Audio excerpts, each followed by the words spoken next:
뉴스로 시사 주진우 라이브.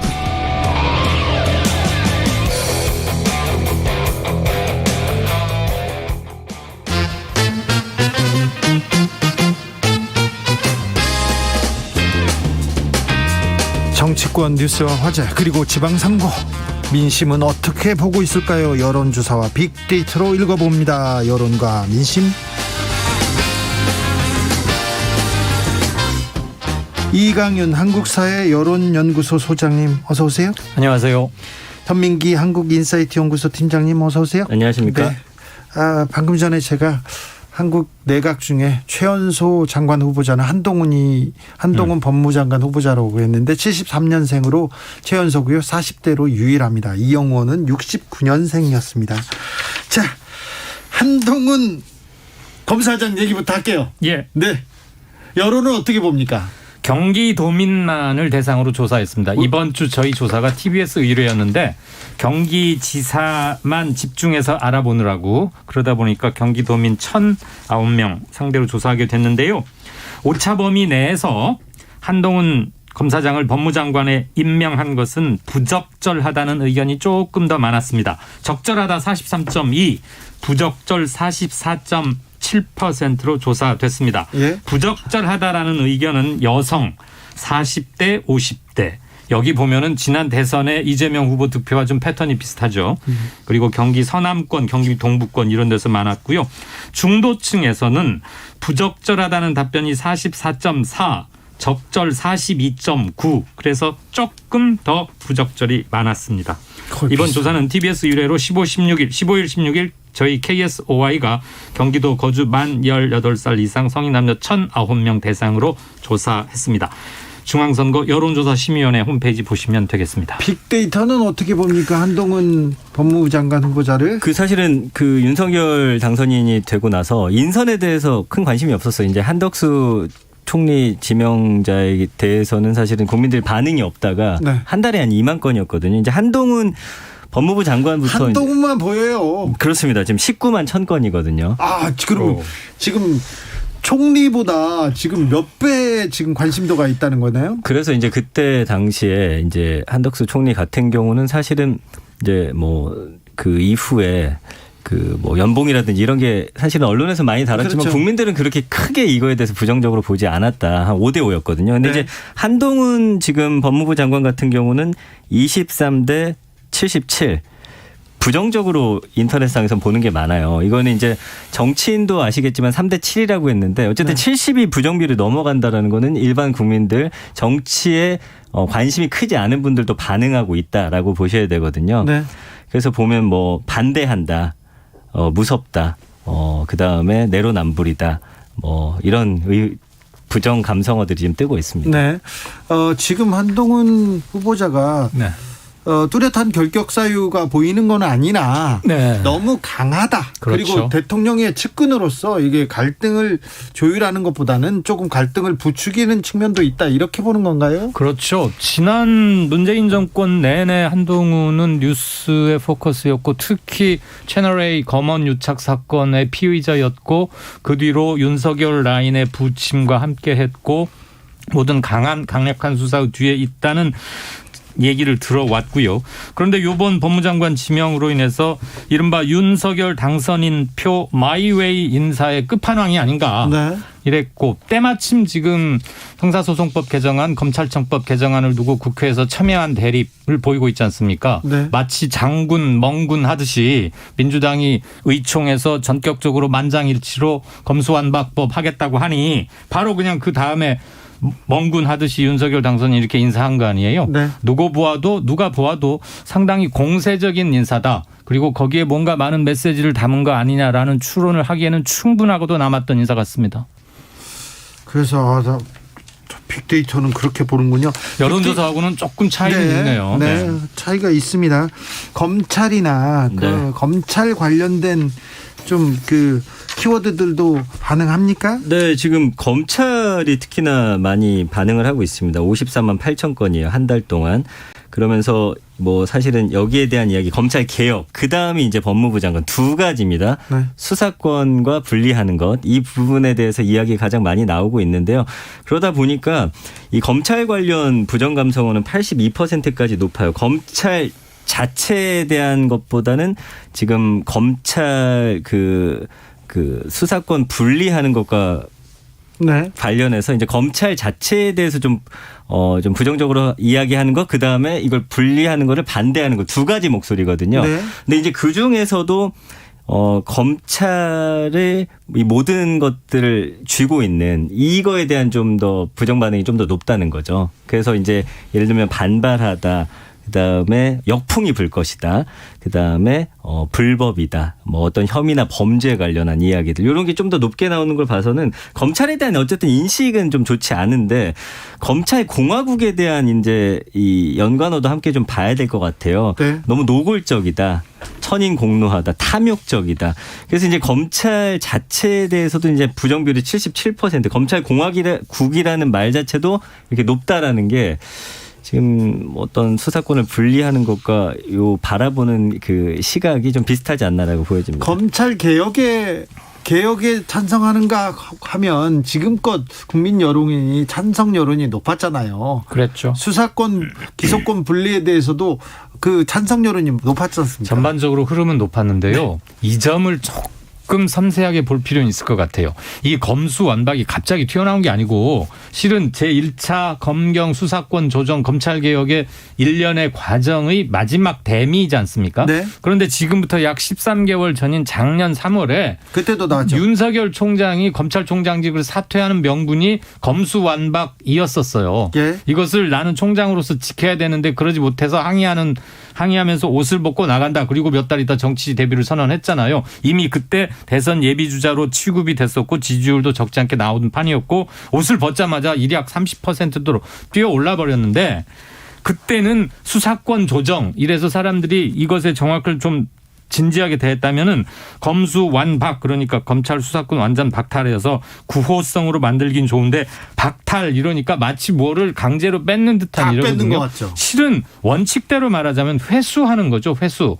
1954년에 필요에 의해서 검찰에게 주었던 수사권을 그동안 많은 상황이 바뀌었기 때문에 검찰 선진화의 입장에서 회수를 하는 건데 마치 강제적으로 뭘 뺏는 듯한 이미지를 좀 주었고 그다음에 이 두 가지 법의 개정안의 골자가 제대로 설명이 되지 않은 채 민주당은 지금 상당히 시한에 쫓기고 있는 건 사실 아닙니까? 네. 그러니까 국민들이 인식하는 과정에서는 왜 이렇게 서두를까? 뭘 박탈하지? 이래서 정확한 내용이 조금 덜 알려져 있다는 생각이 들긴 합니다. 네. 여론조사를 할 때 반응을 보면 그거 알 수 있거든요. 예. 자, 그리고 한동훈 법무장관 후보자 말고 정호영 보건복지부 장관 후보자 얘기도 계속 나옵니다. 아빠 찬스 이건 누구하고 닮았다 데자뷰다 이런 얘기도 하는데 이 부분 빅데이터로 보면 보입니까? 네. 이 정호영 후보자에 대한 언급이 5만 3천 건인데 이제 최근에 1, 2주 안에 생성된 거기 때문에 관심도 상당히 높다고 봐야겠죠. 그래서 지금 두 인물 한동훈 법무부 장관 후보하고 정호영 장관 후보자에 대한 관심이 가장 높다라고 보고요. 네. 사실은 요즘에는 그 인물의 어떤 부정부패 이런 것도 중요하지만 가족 리스크에 대한 관심이 상당히 높아요. 이건 경험에 의한 것이죠. 네네. 그래서 내로남불이라는 말도 여기에서 계속 생성이 되고 있고요. 그다음에 연관어 자체도 지금 뭐 경북대 뭐 편입 아들 딸 뭐 이런 단어들 자녀들 이야기가 가장 높게 나오고 있고요. 부정 비율도 거의 80%가 나오고 있습니다. 이거는 일단은 뭐 의혹을 좀 확실하게 제거하지 않는 상황에서 계속 간다라고 하면 부정적인 여론은 계속 높아질 것이고요. 그다음에 이제 이거에 대해서 윤석열 당선인이 계속 밀어붙이게 된다라고 하면은 이 내로남불 키워드는 훨씬 더 커질 것이다. 그러면서 이 문장들을 보면 정호영을 선절하지 않으면 윤석열 당선인도 내로남불의 이미지가 각인될 것이다. 이런 반응들이 지금 가장 높게 나오고 있습니다. 네. 그 제가 내로남불 얘기를 들으니까 지난 대선 투표일 불과 며칠 전에 한국에 있는 외국의 대사관 외교관으로부터 한국의 대선 상황을 좀 얘기 듣고 싶다. 그래서 이제 녹음하거나 그러지 않는다는 전제로 만나서 얘기를 했는데 얘기를 하다 보니까 내로남불이란 말을 할 수 없이 하게 됐어요. 그런데 부임한 지 8개월 정도밖에 안 된 분이었어요. 알죠. 정확히 알고 있어요. 그 단어를. 아주 정확히. 그래서 영국 옥스퍼드 사전에 실려서 알고 있느냐? 그랬더니 뭐 그걸 찾아본지는 않았고 한국에 오니까 알게 됐다는 거예요. 네. 그런데 지금 정호영 복지부 장관 후보자의 경우는 병역과 입시라는 이 두 가지 가장 민감해하고 국민들이 가장 싫어하고 제발 빨리 이런 것 좀 없애버리자, 졸업하자라고 몇 번 해왔던 사안 아닙니까? 그게 지금 판박이처럼 되고, 물론 아직은 의혹 수준입니다만 어제 해명 기자회견을 들었어도 뭐 토익 점수 이런 건 공개를 했는데 가장 문제의 핵심이라고 할 수 있는 MRI와 CT 이런 것들은 미리 그냥 말을 하진 않았어요. 뭐 무난하게 공정하게 잘 됐다라는 주장만 있었고요. 그래서 결론적으로 말씀을 드리는 걸 허용한다면 누구보다도 공정해야 할 의무가 있는 대선 후보가 윤석열 후보였습니다. 네. 내내 공정과 상식과 법치를 말했고 조국 수사 사건을 통해서 공정의 이데올로기 가치를 자기가 독점하다시피 했었거든요. 그 국민들께 내놓는 첫 번째 정치적 행위이자 클라이막스이자 인사가 만사라고 하는데 그 만사에서 벌써 몇몇 장관들이 공정하지 않은 게 많이 객관적으로도 드러나고 있지 않습니까? 그럼 이것을 해명하거나 뭘 검증했는지도 당연히 국민들은 물을 권리가 있는 것이고, 문제가 됐을 때 항상 그 인수위 뒤에 사무실에 보면 배너에 이렇게 쓰여 있어요. 겸허하게 국민의 뜻을 받들겠습니다. 국민들이 비판하고 묻고 그러면 겸손하게 답하고 부족한 점이 있으면 인정을 하고 수용을 해야 되는데 그렇지 않는 듯한 태도에 대해서 네. 여론은 꽤 안 좋게 좀 변하고 있는 건 아닌가 그런 느낌 같습니다. 여론이 부정적이고, 그리고 또 정호영 후보자를 보면서 다른 분을 생각하거든요. 조국 장관에 대한 잣대, 그때 검찰의 압수수색, 그때 검찰의 정광석화, 그리고 그 대규모 수사, 이걸 생각하기 때문에 아마 정호영 후보자는 청문회까지 가고 뭐 계속 가겠죠. 그런데 임명이 쉽지 않을 거라는 판단은 국민의힘 쪽에서도 하고 있습니다. 그때는 팩트를 찾기 위해서 수사를 했잖아요. 압수수색을. 네. 근데 지금은 팩트를 내놓으라고 하지 않습니까? 부정적인 위법한 팩트는 없지 않느냐. 그런데 팩트는 강력한 조사권을 가진 수사에서 나오는 거 아닙니까? 그 말이 지금 어폐가 있기 때문에. 네. 근데 의혹에 대해서 만약에 이거를 좀 규명하기 위한 어떤 움직임이 있지 않다라고 해도 저는 부정 비율 상당히 높아질 거라고 보고요. 오히려 이런 후보자들 재산 관련해서는 조금 그래도 국민들이 네. 크게 반응을 안 하더라고요. 재산 네. 그리고 이런 사회 이사를 한 분도 있고요. 고문으로 돈을 받은 것도 있는데 이 이해 충돌도 사실 큰 문제죠. 근데 거기에 대한 어떤 욕망들이 우리 국민들도 좀 있다고 보여지는 그래서 부분이에요. 그래서 윤석열 인수위에서는요. 네. 18명의 장관을 그냥 쭉 불렀어요. 예. 보통 막 2-3명, 서너 명씩 부르고 맞아요. 이게 검증해보고 좀 이렇게 여론의 반응도 보고 그러면서 이렇게 임명하는 게 그동안 추세였는데 이번에는 18명, 19명을 딱 불러놓고 아마 여기서 2-3명 탈락하더라도 생각했을 겁니다. 네, 이렇게 가겠다는 전략이 있었어요. 그렇죠. 그리고 이번 정호영 논란에서 그 주변인들 얘기, 특히 뭐 장제원 실장 등등 얘기해 보니까 검증 기간이 결코 길지 않았더군요. 네. 짧게는 하루, 많아야 한 사흘 이내였던 것 같아요. 그런데 문재인 정부에서 몇 가지 뭐 5대 7대 원칙에 입각해서 몇 주일을 검사하고도 사실 좀 미흡한 점이 나오고 그랬지 않습니까? 네. 그래서 제도 개선에 대한 국민적 요구가 커가고 있는데 이거는 좀 문제가 있었다. 자, 이건 아마 개선을 해야 될 겁니다. 어느 정부가 됐던. 정문의 과정 지켜보겠습니다. 자, 지방선거로 넘어갑니다. 민주당의 서울은 어떻게 돼가고 있습니까? 빅데이터는 누구를 쳐다보고 있습니까? 누가 제일 많아요? 지금 언급량이 비슷한데 높지 않습니다. 송영길 후보 같은 경우는 22,000건이고 박주민 뭐 이 여론조사에 빠졌지만 22,000건 정도. 그리고 이제 오히려 반응은 서울시장 지금 말씀하시는 건가요? 이낙연은요? 10만 1,000건. 예, 가장 관심도가 지금 높게 나타나고 있습니다. 송영길이 2만 건대면 근데 이낙연은 10만 건대라고요? 맞습니다. 그럼 지금 이낙연 언제 나오나 이렇게 쳐다보고 있다, 기대하고 있다고 봐도 되나요? 예, 근데 왜냐면 이 연관어 자체가 서울시장이랑 후보 경선 이런 단어들로 좀 압축이 되어 있는 걸 보니까 사실은 대선 때는 이낙연 후보 그 당시 이제 뭐 이런 경선 치를 때는 이 정도 관심이 안 나왔는데 이번엔 좀 유독 높게 나오고 오히려. 있는 상황이에요.